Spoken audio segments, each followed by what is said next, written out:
Sejam bem-vindos e bem-vindas a mais um episódio do nosso Viver Podcast.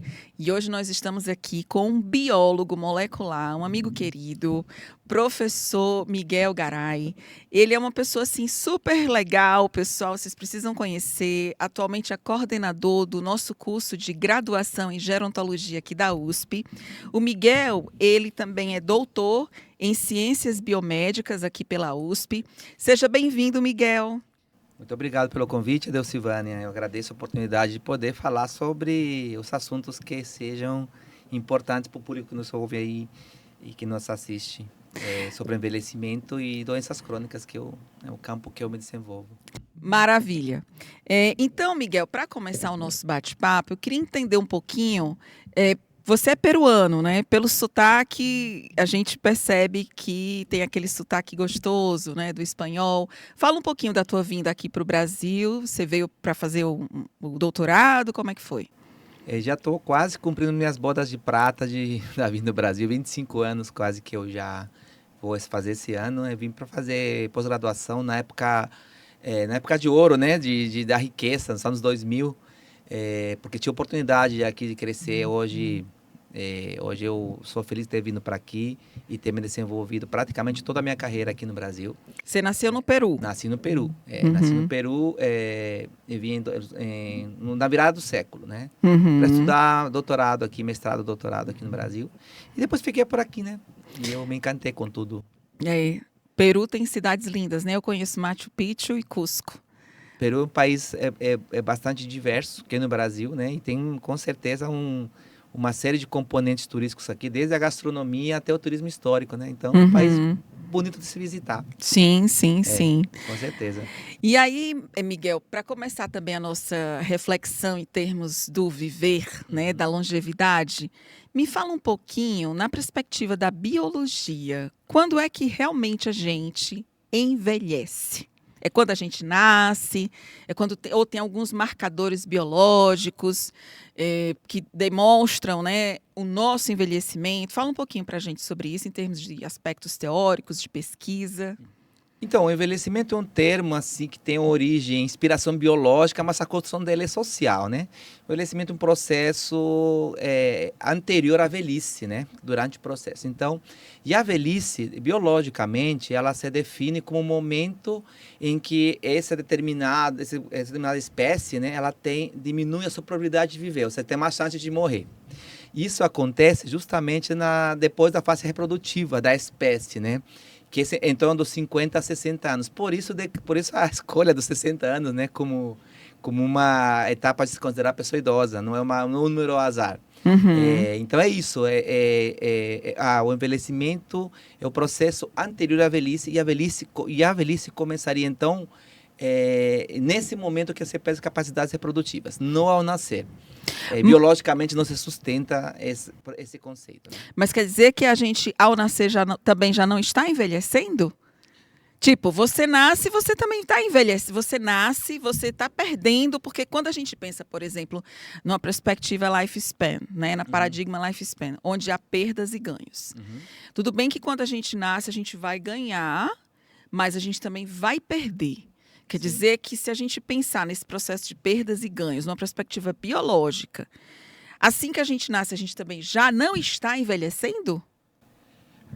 Olha, quando a gente nasce, biologicamente, está se preparando para se reproduzir enquanto espécie. É uma preparação para o processo de reprodução. Sim. O objetivo de uma espécie, a gente pensar de forma crua, né, é se reproduzir. Sim. Todas as outras coisas são significados culturais, né, construídos culturalmente. Sim. A gente está aqui para se reproduzir. Sim. Então, nosso corpo mantém todo o seu fitness, todo o seu máximo de poder, de consumo e desenvolvimento até a fase reprodutiva. Sim. Então, seria contraditório pensar em que há perdas nesse momento significativas para o indivíduo.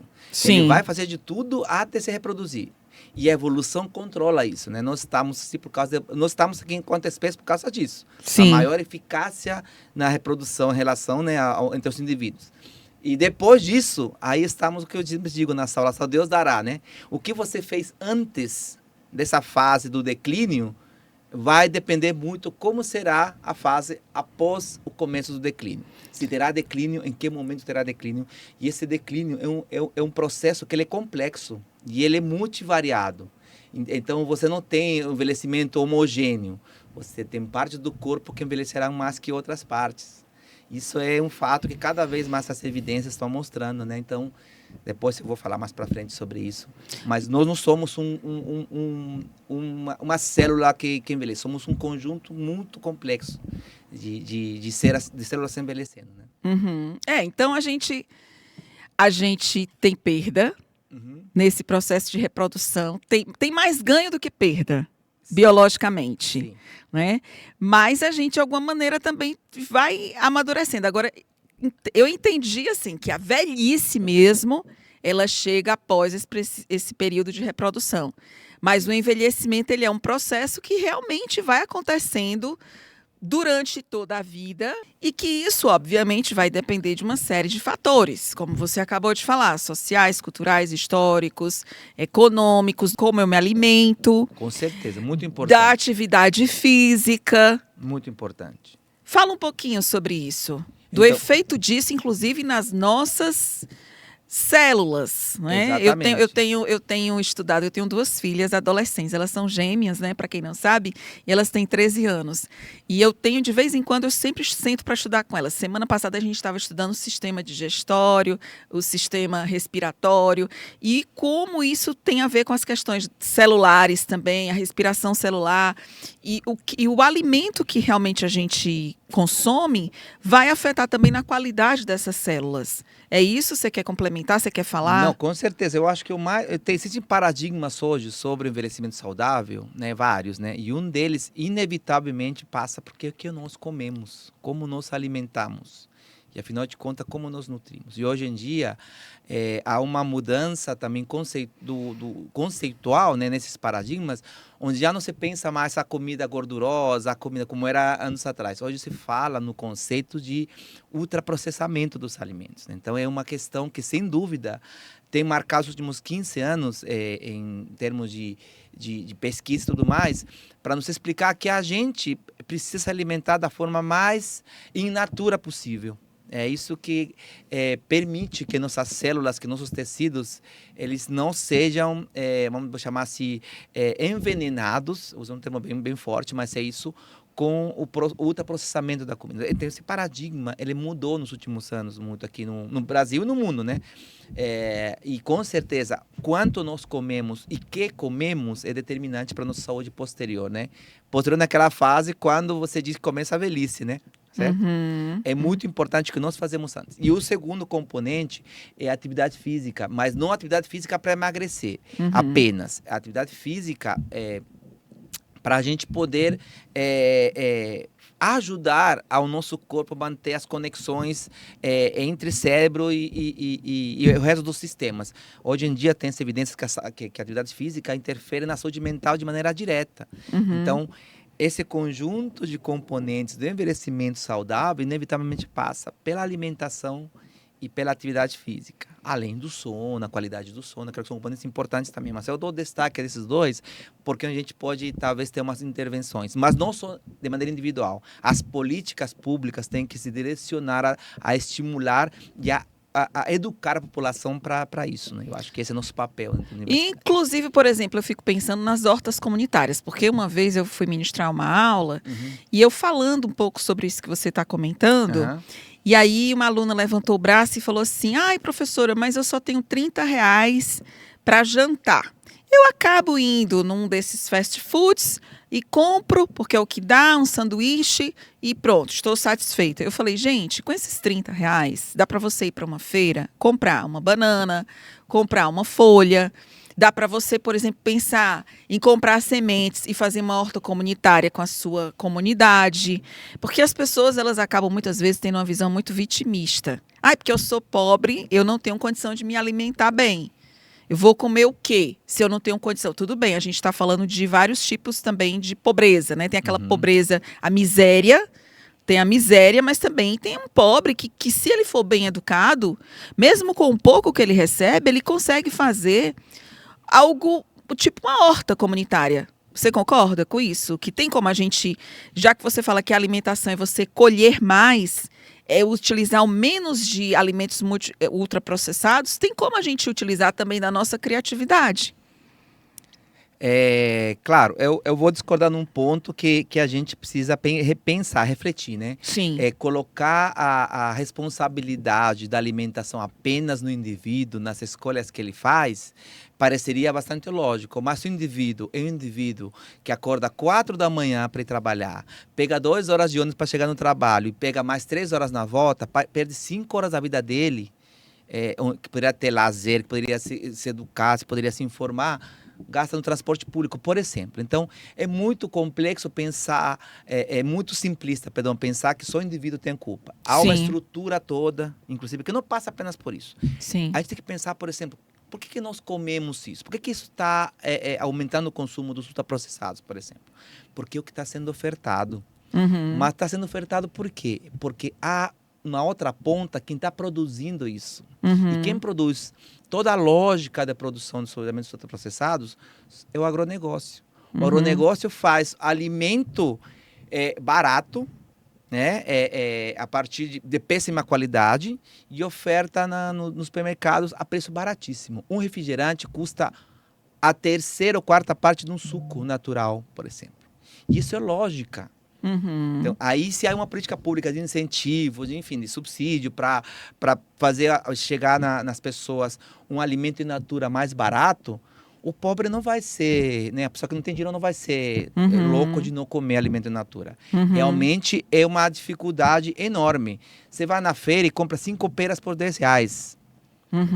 Por R$10 você pode comprar proteína ultraprocessada mais barata. As pessoas, e nós precisamos de uma alimentação saudável com proteína, com carboidrato, com lipídio. Então você vai escolher ultraprocessado. Então essas pessoas, a gente está dentro de um sistema que é pensado para isso, né? Que é insustentável, chama sustentabilidade. É um sistema insustentável. E a gente precisa repensar desde lá em cima, desde as políticas públicas, como nós estamos levando a nossa sociedade a se alimentar e, consequentemente, ter um envelhecimento não saudável. Porque durante a vida toda, seja antes da fase reprodutiva ou depois, essa pessoa se alimenta com esses alimentos. Né? Então, há uma questão individual, lógico, né? A pessoa tem interesse, tanto é que 100% dos pobres não consomem alimento processado, mas grande parte é uma parte que não consome, que lê, que se informa, que se preocupa. Mas a grande maioria vai chegar... Vai na manada, vai junto com a Exatamente. manada, né? Vai junto com a manada. E isso mudou, porque antes, no passado, esse ultraprocessado era caro. Sim. Só quem tinha dinheiro comprava. Hoje em dia se popularizou e foi uma política, né, das empresas, do agronegócio, das empresas de alimentos, né, a Big Food, né, que traz para as pessoas isso, para comer, para todos nós. Sim. Então é isso. E agora, depois da pandemia, aquilo acabou... Perceba, você coloca a pessoa dentro de casa, certo? E a pessoa dentro de casa continua comendo ultraprocessado. Tem pesquisas recentes que mostram que o ultraprocessado cria uma dependência muito parecida com cocaína, por exemplo. Sim. Ou álcool. Então você acaba tendo mais vontade de comer. Não só palatabilidade, é o desejo de comer mais. E isso está associado diretamente à obesidade, que é uma pandemia, né? A obesidade é uma pandemia no mundo hoje em dia. Né? Então, vamos falar um pouquinho sobre obesidade agora? Fala um pouquinho de obesidade, que você fala assim, que a obesidade é uma pandemia. Então, obesidade é uma... doença. Quando a gente fala em diabetes, por exemplo, a pessoa não vira diabético da noite para o dia. Para ser diagnosticado como diabetes, nós temos diabetes, tá? Para quem está em casa entender. O diabetes, se você tem uma açúcar no sangue num valor X, você já... Esse marcador diz, a pessoa tem diabetes. Mas diabetes não começou naquele dia. É um processo de construção pelo estilo de vida, alimentação, atividade física, sono, enfim, tudo isso. Então, obesidade é igual.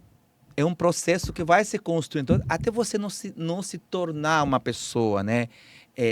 Com essa doença, como a diabetes, você não é diabético. Obesidade é igual. A pessoa vai aumentando, a obesidade abdominal, a gordura abdominal, vai aumentando. Chega uma hora que aquilo não tem mais volta.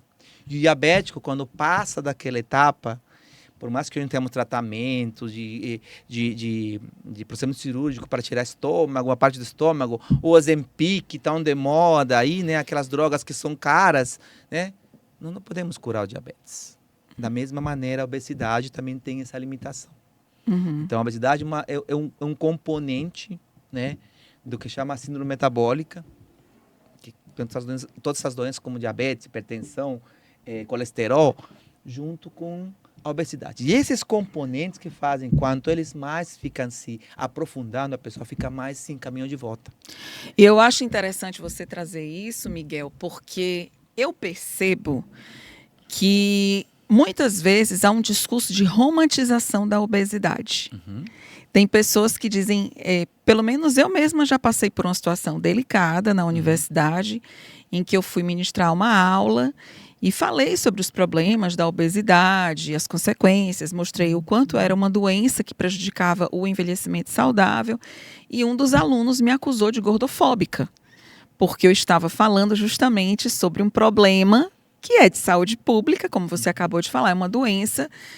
E é muito interessante porque a gente, às vezes, quando a gente fala a realidade, dói, né? Claro. E as pessoas não querem aceitar e romantizam. Tem muita gente que nos apedreja mesmo. Enquanto cientistas, quando a gente mostra que a obesidade de fato é um problema a ser vencido, e acham que não, que é uma escolha. Então, porque a pessoa nem escolheu, não teve tempo. Por exemplo, essa pessoa disse que, por exemplo, eu acredito que a obesidade tem fatores genéticos, tem fatores contextuais, psicológicos. Tudo bem, a gente não está negando que tem esses tipos de fatores que podem influenciar. Mas a gente precisa alertar que esses tipos de fatores também podem ser contornáveis com estilo de vida saudável. E para isso a gente precisa se educar, a gente precisa se empoderar de um conhecimento que vai trazer mais qualidade de vida, que vai favorecer você emagrecer. Então, é complicado quando a gente traz essa ideia da obesidade como doença, porque muitos podem nos ver como gordofóbicos. E essa não é a nossa intenção. Como eu expliquei, nem toda pessoa que tem sobrepeso, que tem um determinado IMC, que é índice de massa corpórea, a estatura versus, né, o peso, tem obesidade enquanto doença. Expliquei o diabetes, porque a pessoa que tem perto do chegar naquele valor não se considera doente ainda. Você passa uma certa limiar e se considera, certo? Para ter um diagnóstico. Mas a pessoa está construindo. Agora, a pessoa é responsável por tudo que ela faz e ela tem um caminho nas mãos. Até poderia, se ele tiver acesso à informação. Se tivesse políticas públicas que, de fato, trabalhem nisso desde a escola. Nós temos um aumento absurdo de obesidade infantil e na etapa adolescente. E que nós perdemos, assim, de um momento para outro, a humanidade perdeu aquela regulação moral do que tem que comer, não tem que comer. Não, é o que está ofertado. O que está sendo colocado nas gôndolas do supermercado. O que é colocado na mesa das pessoas. Então, há uma questão aí estrutural. Como todo problema, né? A gente fala de racismo, de machismo, é estrutural. O caso de uma pessoa e você conversa com realmente você está fazendo gordofobia, que ela existe, né? Que é o menosprezo da pessoa, né? É muito diferente de você trazer a obesidade como um assunto para ser discutido. Isso eu acho que vale para qualquer tipo de, né? Até as patologias que tem a ver com o sistema, né? Com o cérebro, né? Os comportamentais, né? Você precisa falar disso. Sim. Alguém vai dizer, não fala porque eu tenho esquizofrenia, eu não falo disso. Não precisamos falar. Falar com responsabilidade, claro. E trazendo sempre as questões técnicas e as questões científicas em primeiro lugar. Não que sejam as únicas, mas são as que aquele que a gente considera dentro do mundo, na sociedade, como sociedade, né, que se pauta por isso, mais confiáveis. Então, com certeza, existe um grosso de conhecimentos na literatura que aponta que a obesidade é sim um problema. Né? A questão é assim, ela é um problema apenas por a pessoa ser obesa e toda pessoa obesa é doente, aí que está a questão. Como nós temos um limiar que para um outro, não necessariamente toda pessoa obesa, de fato, é uma pessoa doente. Isso tem que ser claramente dito. A grande maioria é, mas não todo mundo é. Tem pessoas que conseguem voltar e nunca mais engordar. Tem pessoas que não conseguem. E um processo complexo. É um desafio para nós hoje em dia pensar como abordar isso enquanto problema e como apontar soluções. Não é fácil. E nós na academia e lá no atendimento nos hospitais, enfim, todo o conjunto da saúde no mundo está preocupado com isso. Muito preocupado. né? E aí que está a política pública dentro da escola, conscientizar os jovens, as crianças, é muito importante. Isso nós temos vários exemplos atuais, né, sobre como a conscientização trouxe problemas que eram velados, colocando a mesa na pauta, e hoje os jovens estão empoderados sobre essas questões. Sim. Vocês mulheres que eu digam, né? Sim. Que quando a gente trazer essa pauta sobre como nos alimentamos, eu acho que nós vamos pensar, aí sim, em ter uma perspectiva de ter uma velhice mais saudável e não apenas mais longeva. Né? Não é apenas acrescentar Mais anos de vida. mais anos de vida, é acrescentar vida aos anos. Isso. Né? Que é um trocadilho de um clichê, mas é verdade. Né? Sim. Temos que dar uma vida de qualidade para essas pessoas, né? Isso, na velhice. E aí isso. o controle dessas questões metabólicas são muito importantes. Então fala um pouquinho pra gente o que é uma síndrome metabólica, Então, né? eu acho Porque que eu acho que muita gente assim não entende o que é essa palavra tão esdrúxula, né? Tão diferente. Um palavrão, né? É um palavrão, síndrome metabólica. Isso. O que é isso? É um conceito que junta todas essas condições, né? Que eu te falei, as 4, né? Hipertensão ou pressão alta, diabetes, açúcar no sangue e colesterol alto, eu chamo de dislipidemia, no meu palavrão, colesterol alto, mas obesidade. Do conjunto, a integração desses 4 componentes em maior ou menor grau constituem a síndrome metabólica. E esse conceito vem por quê? Para não tratar as coisas por separado.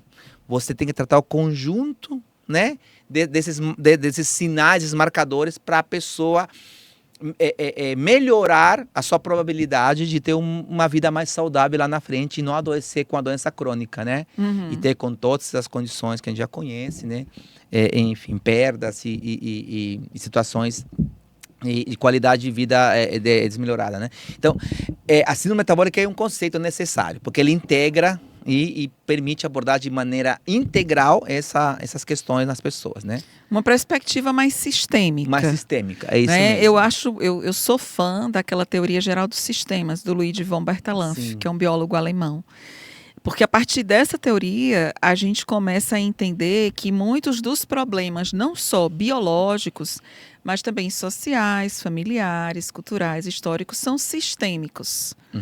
São sistêmicos porque somos diversos elementos juntos, somos diversos subsistemas interagindo uns com os outros, e isso acontece no nosso corpo também. Cada órgão interage uns com os outros, e a partir dessa interdependência, desse diálogo, se produz uma doença ou uma saúde, ou boas relações, relacionamentos saudáveis, ou relacionamentos que também não são tão saudáveis assim. Né? E tudo depende de tudo. É meio óbvio, mas é por real. Isso, quando a gente individualiza as questões, eu acho, né? Como estamos comportando no começo, eu acho limitado. Sim, tem um papel individual de cada componente, sim. Mas se eles têm um papel mais de interação, usando a teoria que você está falando, é isso que a gente hoje tem como paradigma para interpretação, né? Dos sistemas complexos, né? Sim. Onde, às vezes, um pequeno elemento pode ser, uma pequena variação pode ser assim, brutal para todo o sistema.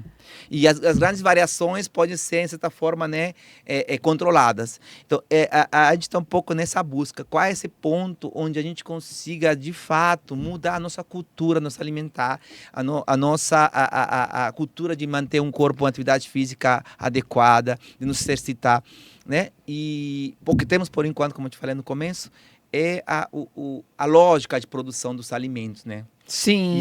Isso é, com certeza, isso vem desde, olha como importante, como isso afeta, inclusive, as questões do aquecimento global. Sim. Ou que cria de gases efeito estufa, a monocultura e o gado, né, de forma intensiva, a gente não vê.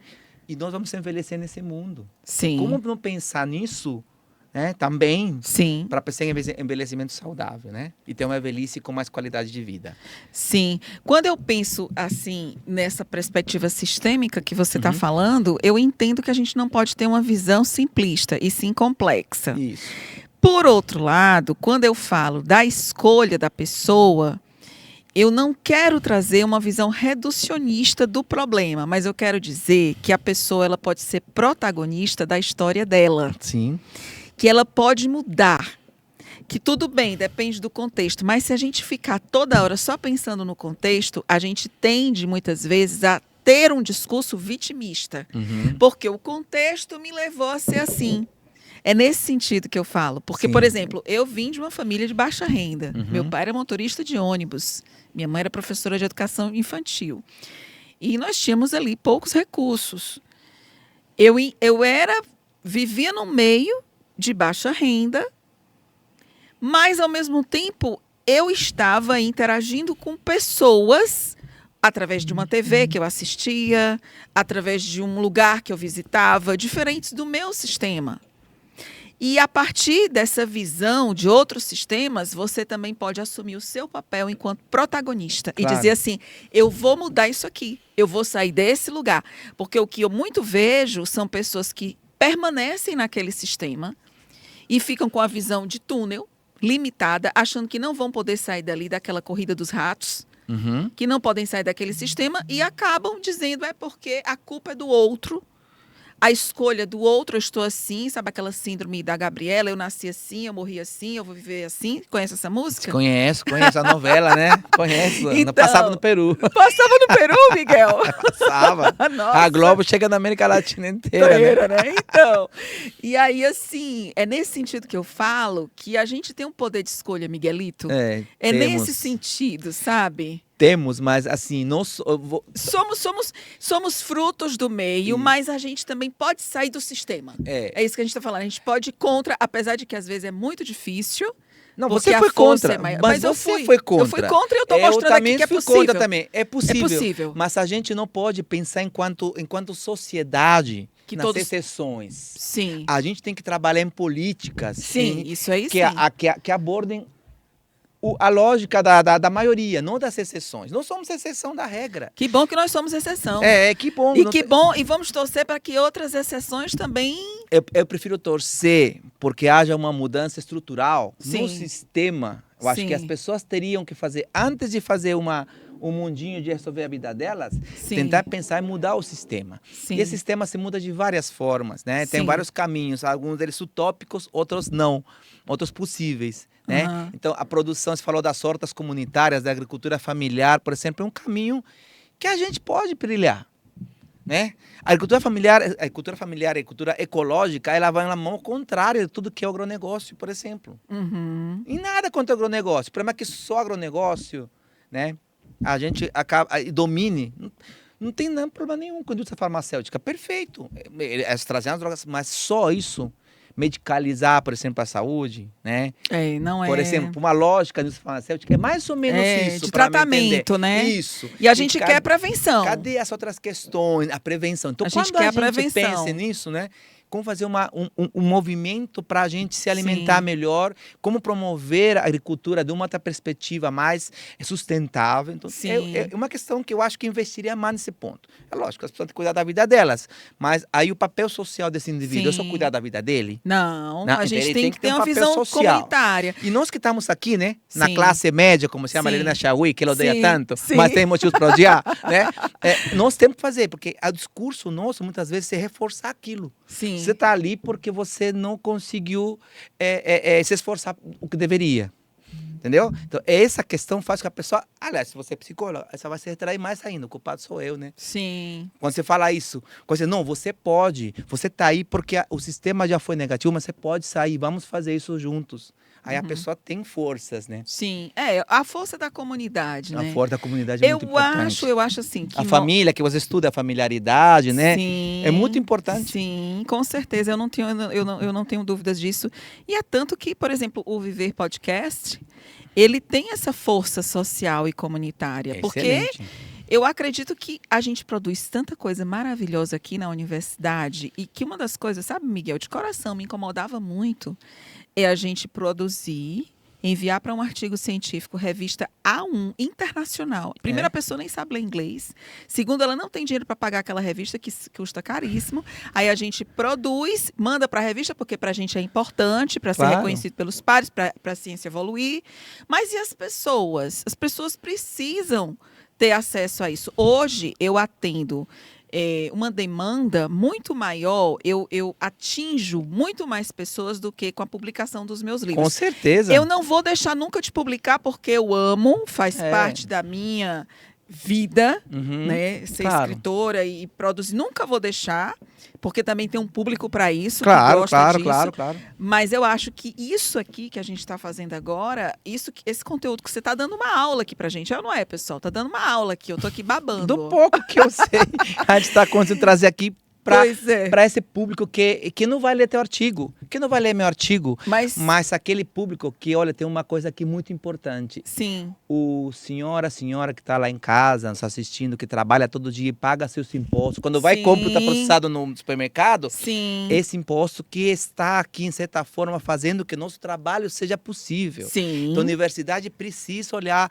pelo menos em algum momento, para essa sociedade, porque Sim. às vezes, aí que tá, essa mudança dentro do sistema complexo, que parece pequena, talvez seja muito mais importante que aquelas outras coisas que a gente faz. Acho que vai se impactar no mundo. Concordo. Eu acho que isso, para mim, eu me sinto um enorme prazer de poder aqui trazer essas coisas para as pessoas de casa e para as pessoas que talvez nunca ouviram falar sobre isso, Sim. né? Que apresentar esses conceitos, apresentar essas ideias, que as pessoas reflitam. A gente traz Sim. isso aqui é reflexão, né? Sim. E essa reflexão fará talvez essa pessoa que diz: hoje não vou comer miojo, hoje não vou comer salsicha, hoje vou comprar uma fruta, vou comprar um pedaço de frango, né? Sim. Que já também não é um frango tão bom assim, porque não é criado Sim. na chácara, né? E vou fazer outra coisa. Sim. Não vou comer salsicha. Eu não vou comer miojo. É. Eu não vou comer salgado. Eu É. vou fazer. Então, é isso que a gente tem que trazer aos poucos.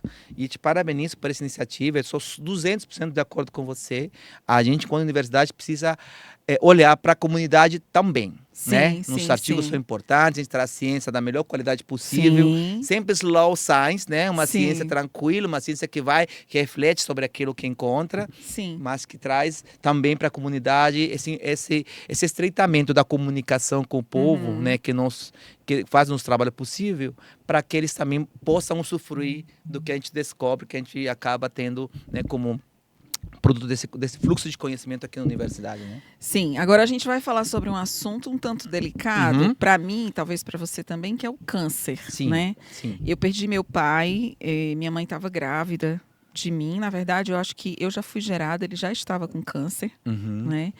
E logo que, com 3 meses de gravidez, ele já foi para o hospital e passou os 6 meses da gravidez inteira da minha mãe internado, lutando contra um câncer no fígado. Ele, na época, tinha 25 anos.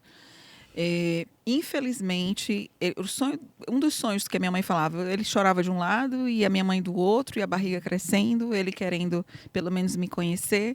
Mas, infelizmente, ele morreu 9 dias antes do meu nascimento. Então, o câncer, para mim, eu digo, eu já fui gerada à base de um câncer. Eu nem sei se essa palavra é correta de falar isso assim. Eu digo assim, eu fui gerada no meio dessa doença. Isso. Entendeu? E nasci ouvindo a vida inteira o câncer como algo muito ruim, e realmente é. É a doença, acho que talvez, que eu mais temo ter na vida. Entendeu? Quem passou pelo que eu passei. Então, assim, é um pai que... seu pai, com 25 anos, teve câncer no fígado. Né? Então, fala um pouquinho do câncer em termos de biologia molecular. O que a gente pode fazer para evitar esse tipo de problema? Porque hoje é muito comum a gente, às vezes... Eu mesma estou com 2 colegas com câncer. Né? E vai envelhecendo, vai aumentando aí a probabilidade. Fala um pouquinho para a gente sobre isso. Então, na verdade, tudo que eu falei anteriormente, a alimentação, a atividade física, sono e tudo mais, esses fatores, esses são todos predispõem as pessoas também. Não só as doenças crônicas, não só a síndrome metabólica, como também o câncer, né? Eu vou falar do câncer como problema de saúde pública, mais do que falar de moléculas, de drogas ou de coisas que eu trabalho também. Porque eu acho que, primeiro, falar do câncer, nós estamos falando de mais de 200 doenças diferentes. Andamos anos-luz do que era uns 60 anos atrás, mas estamos longe ainda. para entender de fato a doença como a gente gostaria de entender.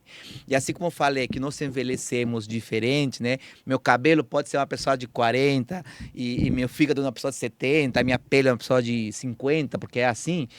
O câncer também é muito diverso e cada câncer e cada história de um câncer é muito diferente das pessoas. Quando elas têm uma condição genética envolvida, né? Muitos cânceres são hereditáveis, né? São herdáveis. Outros são produto desse estilo de vida, a maioria, né? Então, hoje nós podemos dizer que muitos desses cânceres nós conseguimos entender. Nós não temos estratégia de que eu falar para as pessoas terem em casa. Então, alguns cânceres, como câncer de estômago, câncer de mama, câncer de próstata, câncer de cólon, certos cânceres da boca, eles têm políticas para as pessoas fazerem diagnóstico precoce. E às vezes, rastreamento com a mamografia. Outro caso que eu esqueci foi o câncer de colo de útero, né? Que temos o Papa Nicolau. Então, a população tem que se conscientizar de fazer esses exames. E esses exames, porque muitas vezes dentro da cultura popular é assim, não procura que você vai achar. Não, procura sim. Porque se você achar cedo, você tem enormes probabilidades de não ter um desfecho negativo e você sobreviver a um câncer. Muitas pessoas no mundo sobrevivem ao câncer. Certo? Agora, das pessoas que descobrem tardiamente, porque não foram no médico, porque não quiseram fazer exames, essas pessoas vão antes, com uma probabilidade enorme de antes. O que acontece com a maioria das pessoas queridas? Porque nesse país, né, onde ir no médico, e na América Latina inteira, é uma questão que só vai quando está mal, quando está com alguma dor, com um problema, você aumenta muito a chance de descobrir as coisas muito tarde. Como aconteceu com seu pai, como aconteceu com minha mãe. Minha mãe fez a colonoscopia, a primeira colonoscopia com 79 anos. Minha mãe não tinha nenhum sintoma de nada, não tinha nada, absolutamente nada. Ela vai fazer, vamos fazer, né? E eu tinha um câncer avançado, sem sintoma nenhum. Então, se tivesse feito 10 anos antes, na verdade, o que manda o protocolo a partir dos 50 anos já fazer. Né? E hoje em dia, cada vez mais, porque assim como tem pessoas mais obesas, mais pessoas jovens estão morrendo com câncer de cólon, produto da alimentação dos ultraprocessados. Salsicha, linguiça. Então, a pessoa tem que fazer. Quando você faz, é tarde demais. Então, aqui eu trouxe aqui a reflexão às pessoas. Faça mamografia, mulheres. Façam Papa Nicolau. Vá na ginecologista. O câncer é uma doença evitável. Entre aspas, digo, né? Evitar porque a gente não sabe quando vai ter nem como vai ter. Sabe os fatores que podem predispor, mas não sabe se eu fumar hoje vou ter câncer amanhã. Você não sabe. Mas vão e façam isso. Se consultem, fazem sempre um check-up. A saúde pública é política pública.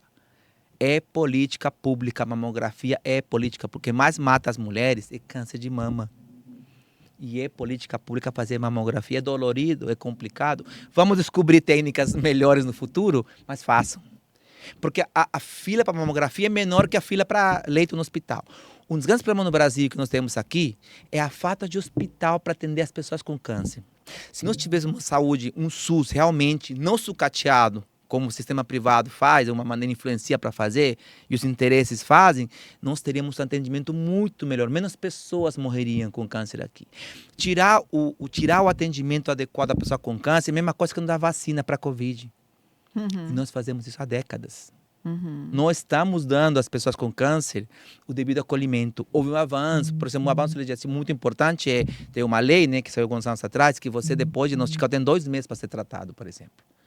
Então, isso é um avanço. Então, fazer leis, fazer assim, estratégias, políticas públicas para as pessoas terem mais acesso e de maior qualidade, construir hospitais.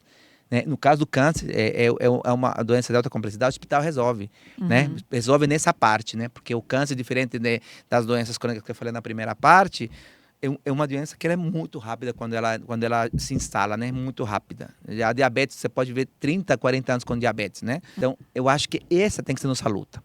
Fazer novas drogas, ver novos testes, melhorar os tratamentos, melhorar o diagnóstico, importantíssimo. Mas sim uma política pública de qualidade que melhore a saúde pública, a gente vai continuar vendo morrer pessoas, como nós vimos na pandemia, por não ter vacina. Então, é isso que eu sempre faço a reflexão dentro das minhas salas de aula e eu faço para as pessoas de casa. Se cuidem, gente, porque usem o SUS, usem o máximo possível, isso sistema privado também, e façam seus exames. Essa é a mensagem que eu trazer para as pessoas, porque alguns cânceres se curam. Pâncreas, por exemplo, fígado, pulmão, quando a gente descobre, é um abraço. Aí não tem políticas públicas, porque não chegamos a encontrar um diagnóstico, uma estratégia para fazer diagnóstico precoce nessas doenças, nesse tipo de cânceres, né? Então, aí não tem o que fazer. Mas em outros, sim. Pele também pode fazer. Qualquer pintinha que vocês tiverem no corpo, vão no dermatologista, tente investiguem. Investiguem. Essa, eu acho que é a maior mensagem que eu quero deixar para as pessoas de casa, de se preocupar com fazer esse rastreamento e fazer esse check-up sempre que puderem, porque é o caminho mais seguro para a gente não morrer por câncer. Tem mais alguma coisa que você gostaria de falar, Miguel, que a gente não conversou aqui, que você acha importante na tua área, das pesquisas que você tem que você tem desenvolvido com os seus alunos? Tem algum tema a mais que você acha importante pra gente compartilhar? Eu acho que a mensagem maior já está dada, né? Eu só contar um pouquinho, né? A gente está fazendo várias coisas aí, por exemplo, diabetes, né? Que a gente pesquisa bastante, né? É uma doença que a gente sabe, depende da alimentação, da atividade física, mas há fatores também sociais que influenciam a piora dessa doença. Por exemplo, os fatores sociais. As pessoas não terem interação social rica, né?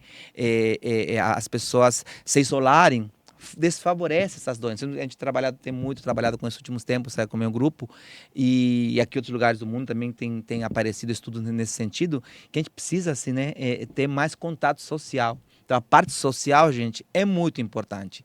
A riqueza das relações. Pode usar o celular, claro. E as interações de boa qualidade também acontecem de maneira virtual. Mas nada que substitua essa questão de interação pessoal e sempre ter acolhimento do outro. Acolher. Se você tem uma mãe e um pai que você acha que pode ter risco de saúde, a melhor droga que você pode dar, o melhor preventivo que você pode dar é estar sempre perto dele. E manter a condição dele cada vez mais segura com você, sentir que pode contar com você, filho e filha, e não que abandone o pai, porque, enfim, tem que conversar com eles, tem muito que conversar com vocês. Isso é importante não só para a saúde mental, mas para a saúde física. Isso que a gente tem trabalhado ultimamente no meu grupo. E uma coisa que, por exemplo, traz também a reflexão, né? Não é só o que a gente já falou, que é consagrado, mas principalmente as coisas sempre. O celular é assim, né? Sempre nos surpreende. Então, não são as coisas físicas apenas, há questões sociais e psicológicas que influenciam nas doenças. Temos que tomar cuidado também com nossos filhos também. Mãe, pai, com seus filhos, né? Se aproximem deles. O mundo virtual ele é muito cativante, como os ultraprocessados são, né? Então, é importante, né? É claro, lazer, mas ficar perto deles, né? Porque a obesidade, é uma doença. E tem muitos jovens, menos de 20 anos, já com a doença instalada. E cadê esses pais, né? E não falo do pai pobre que se acorda às 4 da manhã. Às vezes são os filhos de classe média, né? Onde o pai poderia estar mais presente, mas com o videogame é uma boa babá, né? Então eu acho que isso também é importante para a saúde física, gente.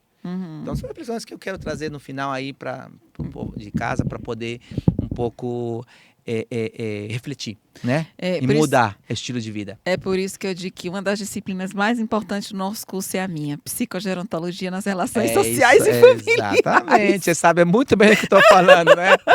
Eu brinco, né? Porque realmente não adianta, se você não cuidar bem das suas relações, você adoece, né, Miguel?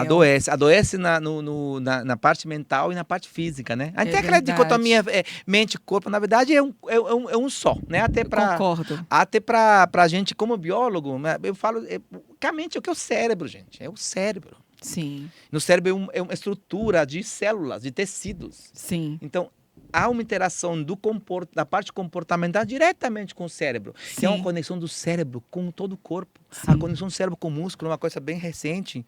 Essa questão de que a pessoa que não se exercita, por exemplo, perde a memória, perde a parte cognitiva. Por quê? Porque é uma conexão cérebro músculo direta. A conexão cérebro-intestino. Intestino. Também, né? Que é outra conexão Então, hiper importante. E aí a ciência aí que a ciência traz essa contribuição, né? Sim. Mas a ciência sozinha não vai mudar a realidade que nós temos, né? Temos que ter a política pública, temos que ter a parte, né, mais macro, mais de sistema. A gente precisa lutar. Sim. Escolher muito bem as pessoas que nos governam, né? Sim, sim. E também para cobrar, porque há tragédias que estão acontecendo silenciosas há muitos anos, né? Sim, Como sim. a que acabei de contar sobre o câncer, né? Sim, sim. Miguel, a gente está finalizando e aqui a gente tem uma política que é dar florzinha que legal. essas flores para muito você. obrigado. O que essas lindo. flores representam aí para você? Olha, representam a gratidão com as pessoas que estão lá nos assistindo e que nos motivam, tanto a você como a mim, estar aqui e ter usado uma hora das nossas vidas para poder, quem sabe, transformar outras vidas lá do outro lado, né? Isso. Do outro lado da câmera. Isso. Então, é a gratidão a você e orgulho de compartilhar essa escola contigo, né? E gratidão às pessoas que em casa aqui, como eu disse no começo, é por elas que nós estamos aqui também, porque graças a elas que nós como subsistimos como instituição pública ainda, né? Sim. E esperamos que continuemos. Sim, sim. É isso, querida. Muito obrigado mesmo. Obrigada, pessoal. Obrigada a vocês que ficaram conosco até agora. A gente se encontra no nosso próximo episódio. Se você gostou desse episódio, não deixe ficar aqui só com a gente. Compartilhe com outras pessoas, porque outras pessoas também podem se beneficiar desse conteúdo. E a gente se encontra no nosso próximo Viver Podcast. Um abraço.